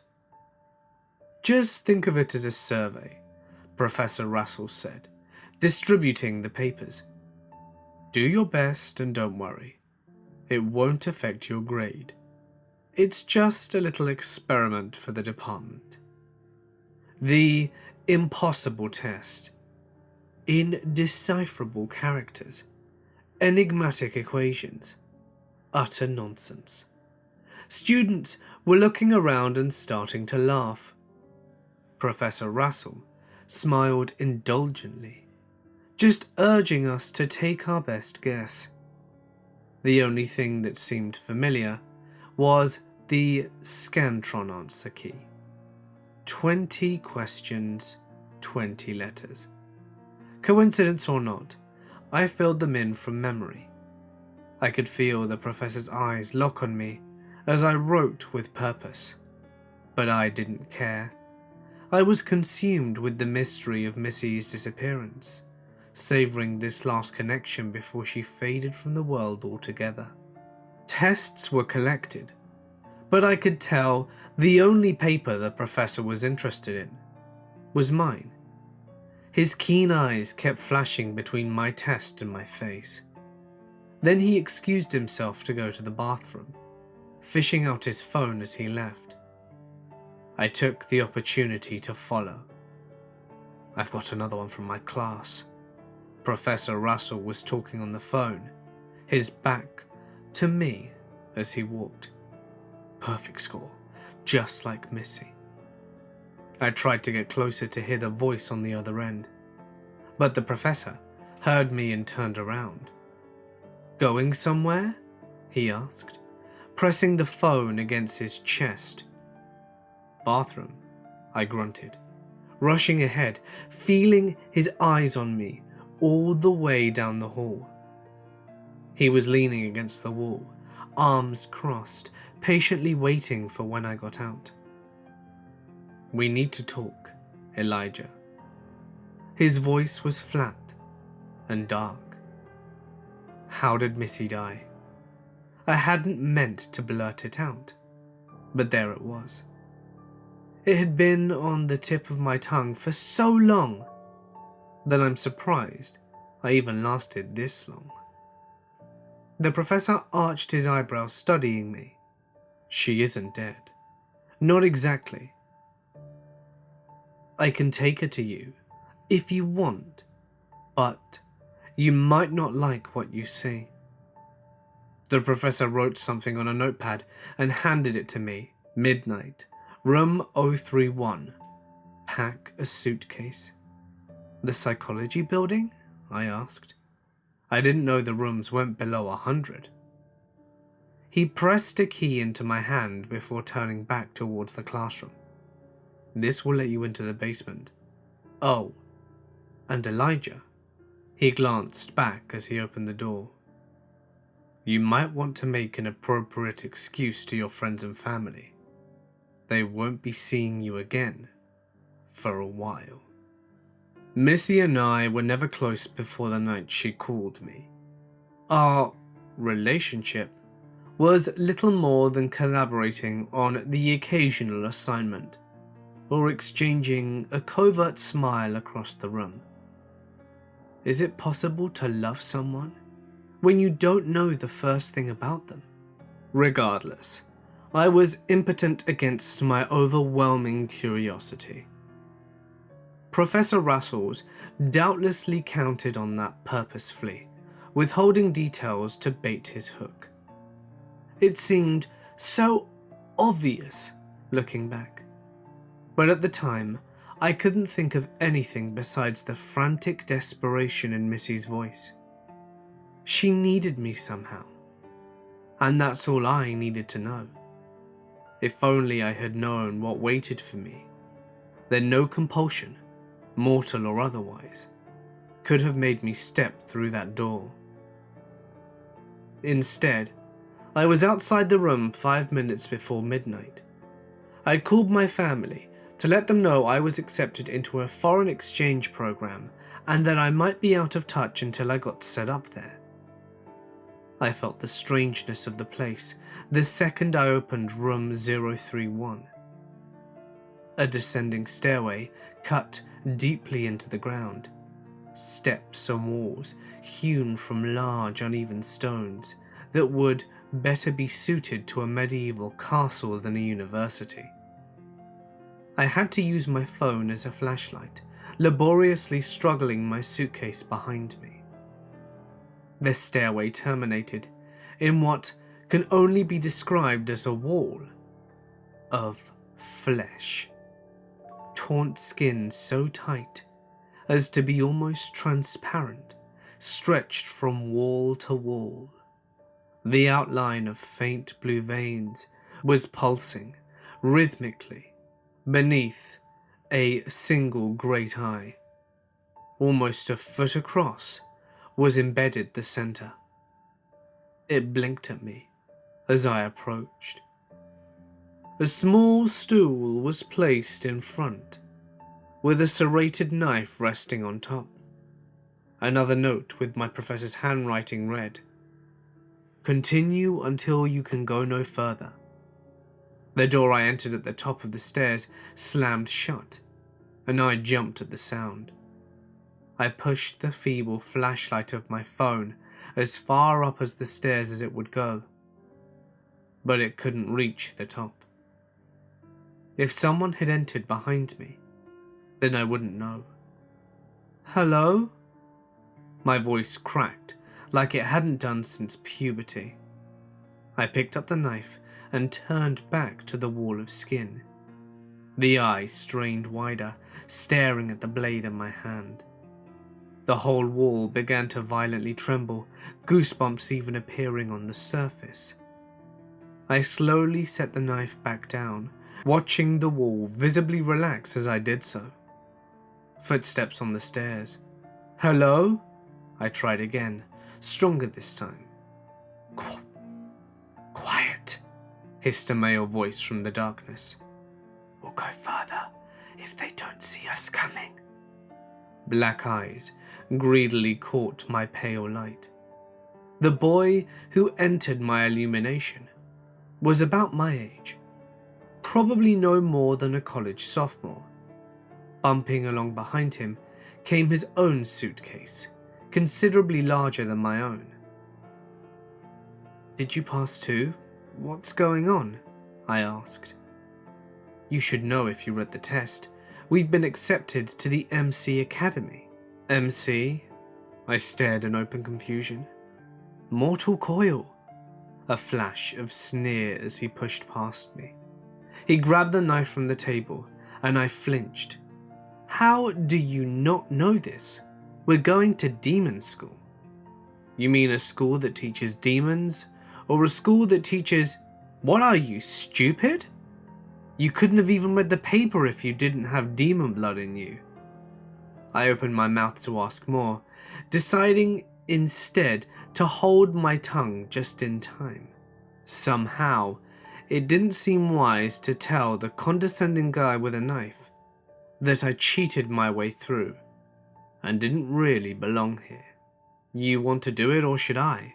He asked, holding the knife handle towards me.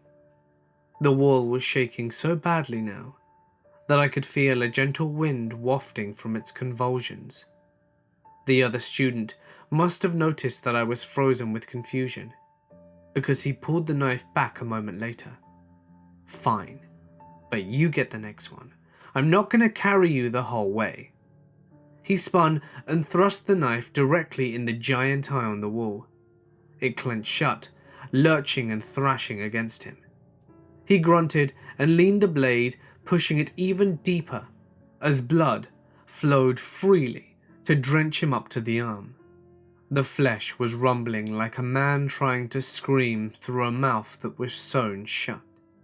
5, maybe 10 seconds before the trembling stopped, the boy withdrew the knife to make a few savage slashes until the flesh relinquished its hold on the walls and fell into a heaping mass on the floor. Guess this is mine now, he said, wiping off the dagger and storing it in his suitcase. He lifted his case a foot off the ground and stepped through the leaking monstrosity on the ground. You coming or not? He added. I nodded, but it was nothing more but a reflex. I tried not to look down as I gingerly stepped over the mess on the floor, almost vomiting as I felt it squelch beneath my feet. What have I gotten myself into? He introduced himself as Michael Suland as we continued. Not the company I would have chosen, but he at least seemed to know what he was doing. I was careful not to ask anything that would betray my ignorance after that, but I was able to pick up a few clues from his idle conversation. Michael didn't know he had demon blood until recently, but he'd suspected there was something different about him since birth. He accidentally watched the original Saw movie when he was 8, and his parents only caught him when they heard how loudly he was laughing. He'd broken his arm skateboarding so badly once that the bone ruptured from his skin, and he spent an hour playing with it before going to the hospital. He even said he felt like he was nocturnal sometimes, describing the night as something which fit him as naturally as second skin. The shrill wailing of an infant broke the conversation. We exchanged glances, his face a mask of greedy excitement, like a child in the candy shop. When we stopped next, there was a closed door blocking the hallway. Wooden this time. At least, although that did nothing to distract from the crying infant placed upon the matching wooden table. He couldn't be more than 2 months old. I picked him up, trying to get him to stop crying. Michael was reading the note. The key is inside. Inside what? I asked. He just smiled. I'm not going to do that. My response was visceral and immediate. This is sick. The first note just said to go as far as we were able. That means we can stop whenever we want. That means it's a test, Michael corrected, stooping to open his case. He glanced at the dark hallway behind me. I could leave. I could close the door and pretend none of this ever happened. I turned back to see Michael producing the serrated knife, still wet with blood. Leaving wouldn't stop these tragedies, though. I would only enable the school to continue training these monsters. Doubtlessly, preparing them for the worst atrocities yet to come. Maybe that's why Missy led me here. Maybe she wanted me to help her put an end to all of this. We're here because this is the only place for people like us. Might as well get used to it. Michael offered me the knife, and I instinctually shielded the child with my arms, backing away from him. Kill it now! His voice was edged with a sudden intensity. Quick! We give up, I shouted to no one in particular. Whoever is watching, we give up. This is as far as we can go. Elijah, you idiot! Give it to me then. No, I won't let you. Michael lunged at us with the knife, but I managed to scramble out of the way. I lost my balance on the uneven stones and fell straight onto my arse though. I covered the child with my body, but had to let go a moment later as a piercing pain like a fistful of needles was gorging into my hand. The infant had latched onto me with unnatural ferocity. It shouldn't have even had teeth yet, but I could clearly see multiple rows of razor edges burrowing into my skin. I screamed and strained to pull it off, but every movement did nothing but give it a fresh angle to burrow further. Bash it against the wall, Michael shouted. I did so, again and again, beating the tiny body into the stone, feeling the fragile bones inside splinter with every iteration.